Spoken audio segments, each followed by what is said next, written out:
नमस्कार. आता आपण पाहत आहोत गणेश पुराण क्रीडाखंड अध्याय 25वा. नमो शारदे देवी वीणा पुस्तकधारिणी विद्यारंभा करिष्यामी प्रसन्ना भव सर्वदा. वक्रतुंड महाकाय सूर्यकोटी समप्रभ निर्विघ्नं कुरु मे देव सर्वकार्येषु सर्वदा. अध्याय 25वा आहे. गणेश कोणावर प्रसन्न होतो. सनकाने आणि सनकनंदानी केलेल्या स्तुतीने गजानन संतुष्ट झाला व त्याने त्या दोघांना वर दिले. नंतर त्यांनी एक गजाननाची सुंदर मूर्ती तयार केली व भव्य देवालय बांधून त्या देवालयात गजाननाची स्थापना केली.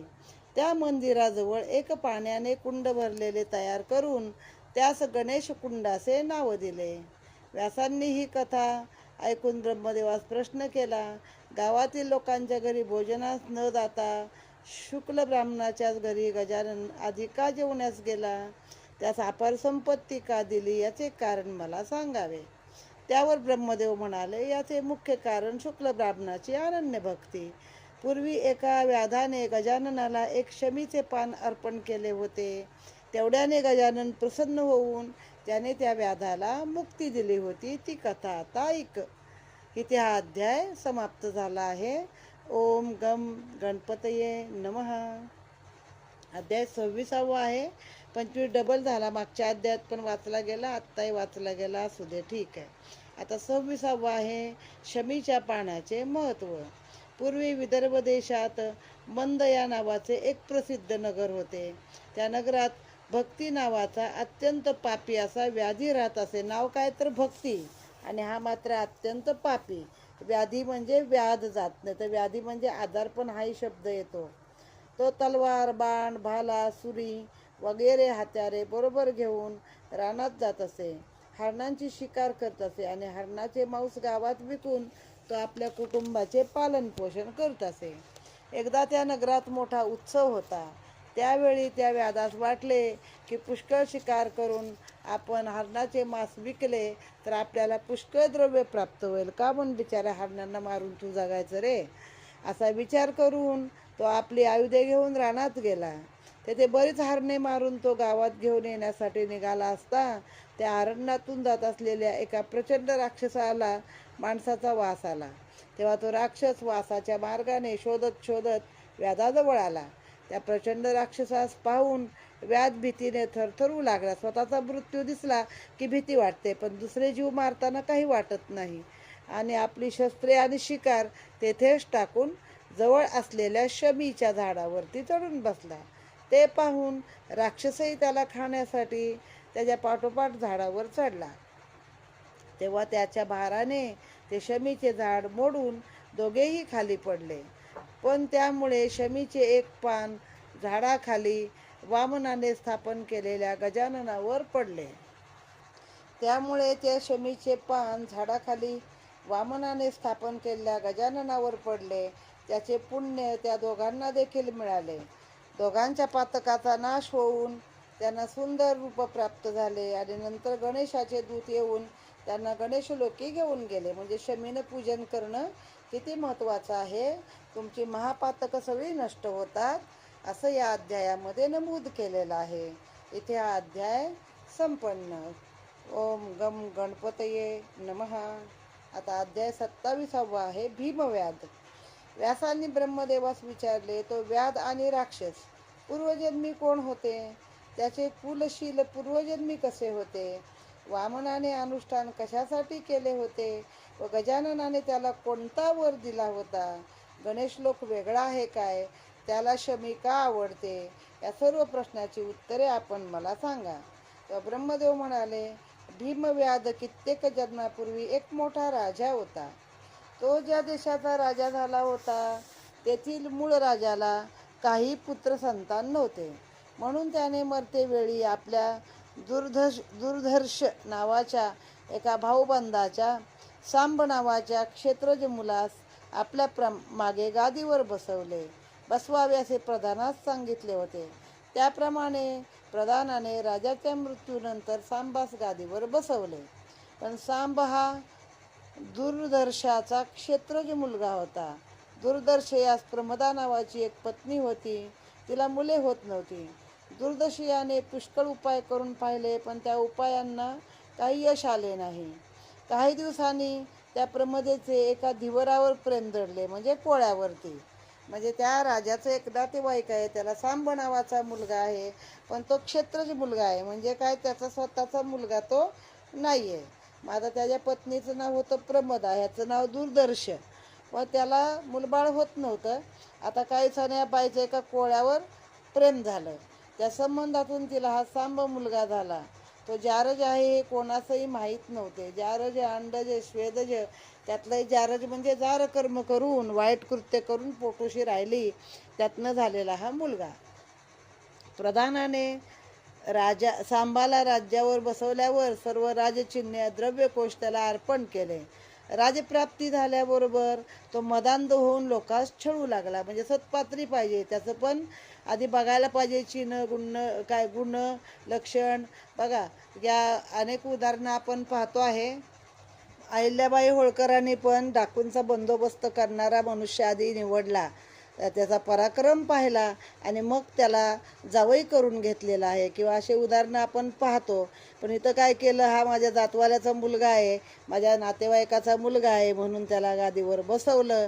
तो अजून जार संबंधातून झालेला असल्यामुळे तो मदांध झाला. त्याला काही स्त्रिया, दारू ह्या गोष्टीमध्येच तो लोळू लागला. सतत दारू पिऊन स्त्रियांचे भोग घेण्याचे प्रयत्न करू लागला. त्याने ब्राह्मणांना नगरातून हाकून दिले. ध्वज आणि शत्रुजित प्रधान उपदेश करू लागले असता त्यांना तुरुंगात टाकून दुष्टबुद्धी नावाच्या एका मित्राला त्याने आपला प्रधान नेमले आहे. म्हणजे आता ते प्रधान पण बिचारे सेवा करणारे आधीचे, त्यांनी इमानीतबारे राजाची इच्छा पाळली आणि ह्याला गादीवर बसवले, पण त्या प्रधानांनाच याने तुरुंगात टाकला आहे. इथे हा अध्याय समाप्त झाला आहे.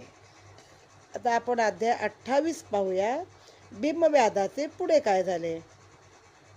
राज्यामध्ये एखादी सुंदर स्त्री दिसली की त्या सांबाने तिला जुलमाने धरून आणून भ्रष्ट करावे. त्यात जात गोत वगैरे भेद न करता त्याने स्त्रियांवर अत्याचाराचा धडाका लावला.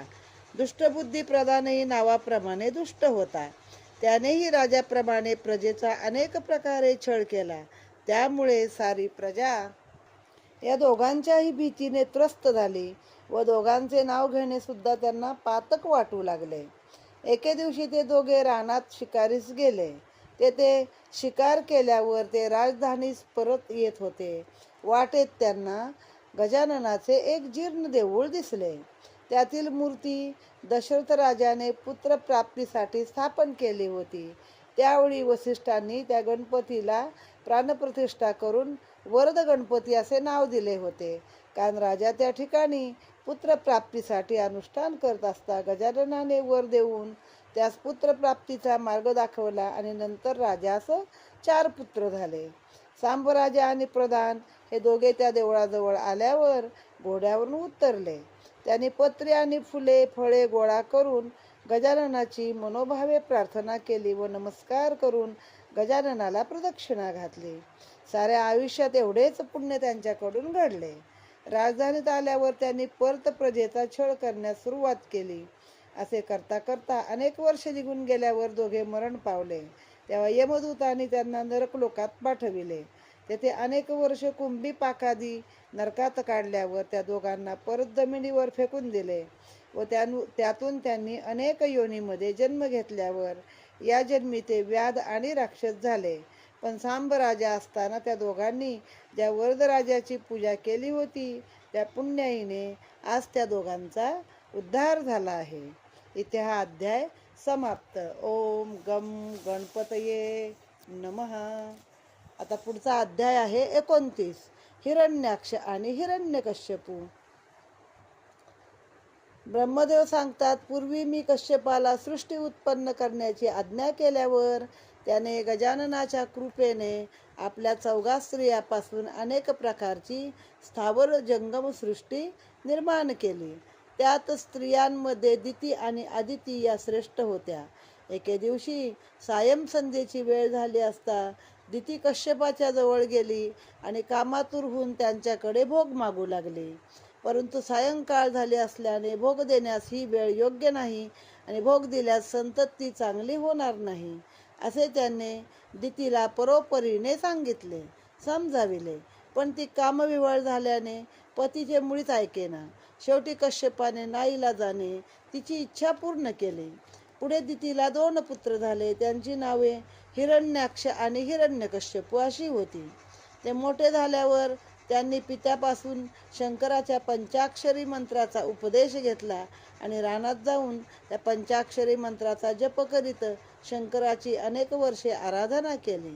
त्यामुळे शंकर प्रसन्न होऊन त्यांना वर देण्यासाठी आले.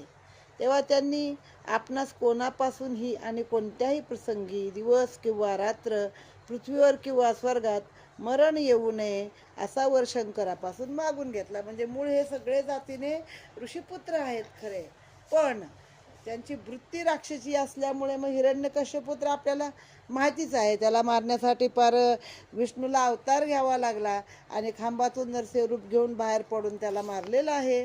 तर तोच हा हिरण्यकश्यपू.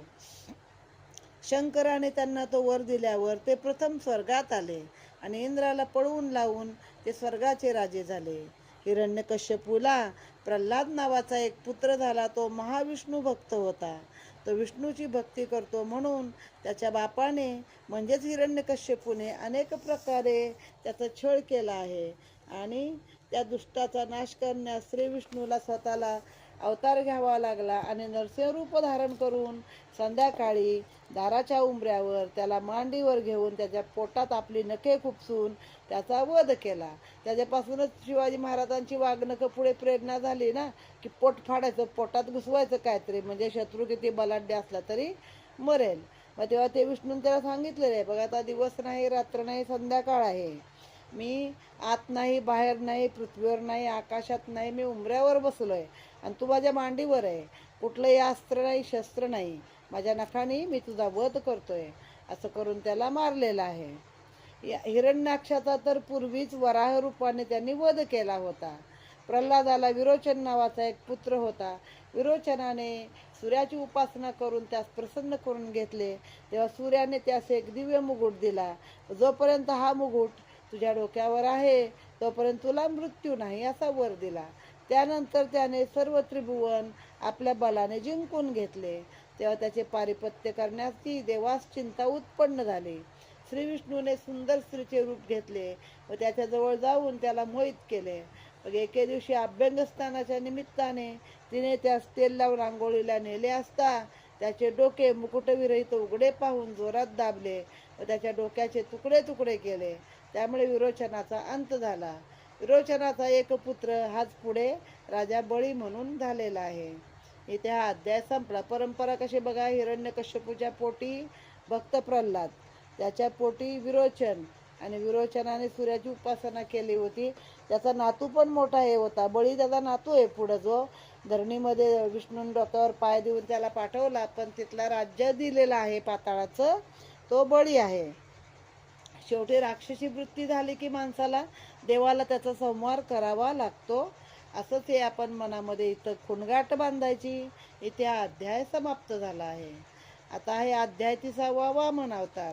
एकदा महाविष्णू भक्त बली याने आचार्य शुक्राचार्य यांना बोलावून त्यांचे पूजन केले व तो त्यांना म्हणाला, अहो गुरुदेव, इंद्र हा एकटा स्वर्गाचे राज्य भोगतो, पण त्यातील थोडेसेही राज्य तो आमचा भाऊबंद असूनही आम्हास देत नाही.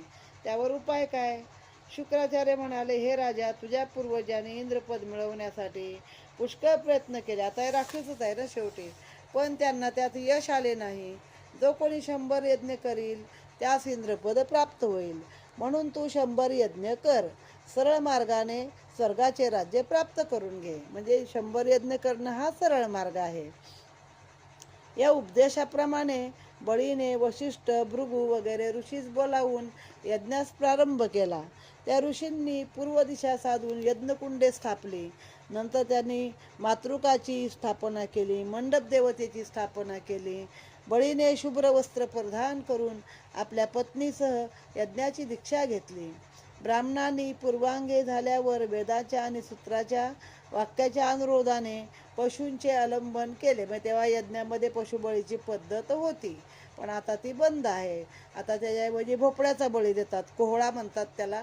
त्याला लाल वगैरे हे लावून पशुचं रूप देऊन त्याचा बळी दिला जातो. आणि प्रत्येक देवतेला त्या त्या देवतेच्या मंत्राने आहुती दिली.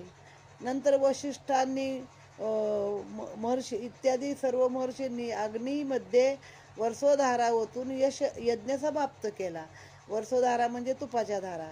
बली व त्याची पत्नी या दोघांना रथात बसून आपले प्रधान आणि प्रजानन यासह वाद्याचा गजर करीत सारे अवभूत स्नानाला गेले. स्थानाला नाही, अवभूत स्नान असतं, म्हणजे एक प्रकारचं त्या यज्ञातलं भस्म अंगाला लावायचं आणि त्याचं ते अवभृत स्नान हा शब्द आहे त्याला, तो करायचा आहे तिथं.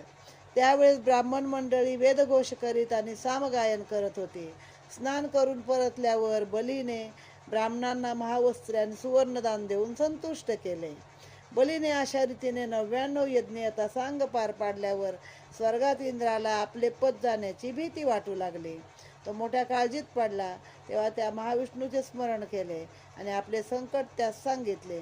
विष्णूने त्यास अभय देऊन तो स्वतः आदितीच्या पोटात गर्भरूपाने जाऊन राहिला व 10 महिने पूर्ण झाल्यावर आदितीला पुत्र झाला.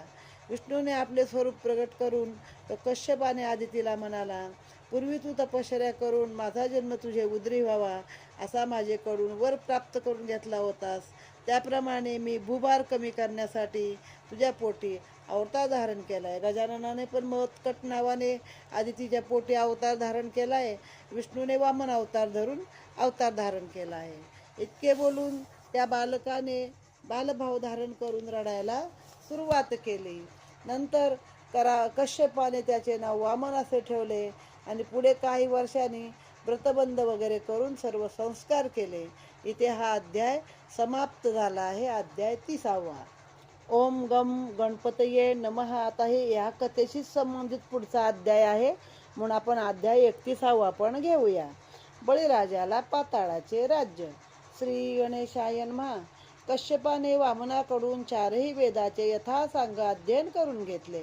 एके दिवशी वामनाने पित्यास विचारले, हे तात, इंद्राचे संकट निवारण्यासाठी कोणता उपाय करावा ते आपण मला सांगावे. त्यावर कश्यप म्हणाला, मी तुला सिद्धिदायक गजाननाचा षडाक्षरी मंत्राचा उपदेश करतो. तू तपश्चर्या करून गजाननास प्रसन्न करून घे, म्हणजे तुझ्या सर्व इच्छा पूर्ण होतील. पित्याकडून मंत्र उपदेश घेतल्यावर वामन विदर्भ देशात गेला. त्याने एक सुंदर निसर्गरम्य स्थान पाहून पद्मासन घालून तपश्चर्येस प्रारंभ केला. 1 वर्षापर्यंत निराहारी राहून षडाक्षर मंत्राचा जप करून तपश्चर्या केल्यावर गजाननाने प्रसन्न होऊन त्यास इच्छित वर दिला. वर मिळाल्यावर वामनाने तेथे एक सुंदर देवालय बांधले. त्यात काश्मीरी पाषाणाची गजाननाची मूर्ती स्थापन केली. त्यानंतर तो आपल्या घरी आला असता त्याला बळीच्या यज्ञास जाण्याची आज्ञा कश्यपाने केली. त्याप्रमाणे वामन बळीच्या यज्ञ मंडपात आला. वामनाची कटीसूत्र मेखला, कृष्णाजीनाने दंडकमंडलू धारण केलेली बटूमूर्ती पाहून तेथील लोकांना मोठे कौतुक वाटले. बळीने त्याला सामोरे जाऊन उच्च आसनावर आणून बसविले व त्याची मनोभावे पूजा केली. त्याला आगमनाचे कारण विचारले तेव्हा तो बटूरूपी वामन बळीस म्हणाला, हे राजा, मी निराधार असून मला माता पित्याचे स्मरणच नाही. मी अनाथ आहे. आपण मला राहावयास जागा नाही, तरी आपण मला जागा द्यावी. तुझ्या जवळ मला राहण्यासाठी 3 पावले भूमी मागायला मी आलो आहे.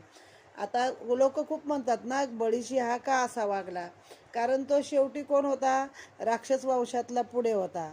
आणि प्रत्येक लोकांना वर मिळाला की ते उतले मातले आणि देवांना सळोका पळो करून सोडलेला आहे. मग समोरच्याने आपल्यावर हल्ला करण्याची वेळ बघण्याआधीच, वाट बघण्याआधीच आपणच पहिलं आक्रमण किंवा काहीतरी उपाययोजना करावी.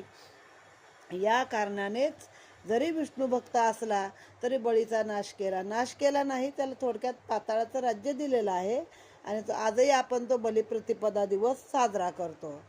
त्याप्रमाणे राजाने जमीन देण्याचा संकल्प करण्याची तयारी केली. तेव्हा त्याचा गुरु शुक्राचार्य बळीस म्हणाला, हे राजा, तू या बटूरूपी विष्णूस ओळखले नाही. हा आपल्या 3 पावलाने सगळे ब्रह्मांड व्यापून टाकेल. याकरता तू या बटूला एक पाऊलही भूमिदान देऊ नकोस. हे शुक्राचार्याचे बोलणे ऐकूनही बळीने आपला विचार बदलला नाही. त्याने उदकाची झारी घेऊन वामनास भूमिदान देण्याचा संकल्प करण्यास सुरुवात केली. तेव्हा शुक्राचार्याने लघुरूप धारण करून त्या झारीच्या मुखात जाऊन बसला. झारी म्हणजे एक प्रकारे आपल्या चहाची किटली असते किंवा छोटी बारकीशी त्या आकाराची, आणि त्या तोटीमधून हातावर पाणी सोडून संकल्प केला जातो आणि ते पूर्ण केलं जातं. आता शुक्राचार्यांना खरी गोष्ट पुढं माहीत पडली काय घडणार आहे, म्हणून ते जाऊन त्या झारीच्या मुखात बसले आहेत. मग वामनाने काय केलं, बाहेरून एक दर्भाची काडी घातली. ती मुखात घातल्यावर शुक्राचार्याचा डोळा फुटला आणि तो बाहेर पडला आणि ते उदक सोडलं. पण तेव्हापासून झारीतले शुक्राचार्य म्हणजे खरं तर चांगल्या कामाला अडथळा करत असले तर त्याला झारीतले शुक्राचार्य म्हणू नये, पण अशी एक म्हण पडलेली आहे. तेव्हा शुक्राचार्यांनी लघुरूप धारण करून ते झारीच्या मुखात येऊन बसला आणि वामनाने हे जाणले की झारीतून काही आता उदक बाहेर येणार नाही. मग एक दर्भाची काडी त्या झारीच्या मुखात घातल्याबरोबर त्यात बसलेल्या शुक्राचार्याच्या डोळ्यात ती रुतली. त्याचा एक डोळा फुटला व तो बाहेर आला. त्या झारीतून वामनाच्या हातावर उदक सोडून बळीने आपला दानसंकल्प पूर्ण केला. उदक हातावर पडल्याबरोबर वामनाने एक पाऊल टाकून सर्व पृथ्वी, दुसऱ्या पाऊलाने ब्रह्मांड व्यापले आणि त्याला विचारले, आता तिसरे पाऊल कोठे टाकू? त्याने हा प्रश्न बळीस विचारताच बळीने नम्रभावाने आपले मस्तक पुढे केले आणि म्हणाला, हे देवादिदेवा, तिसरे पाऊल माझ्या मस्तकावर ठेवून दान पूर्ण केल्याचे समाधान मला तुम्ही द्यावे. त्यावेळी वामनाने त्या महाविष्णू भक्त बळीच्या मस्तकावरती आपला तिसरा पाय टाकला आणि बळीस खाली पाताळात दाबले. त्यास पाताळाचे राज्य देऊन मी सदैव तुझ्या सन्निध राहीन असा वर दिला आहे. त्यानुसार तिथला द्वारपाल म्हणून बळी राहिलेला आहे. म्हणजे बळीचा द्वारपाल म्हणून विष्णू तिथं राहिलेला आहे. इथे ही कथा समाप्त झाली आहे. हा अध्याय समाप्त. ओम गम गणपते नमः. अध्याय 26 ते 31 असे आपण 5-6 अध्याय आपण इथं पाहिलेले आहेत.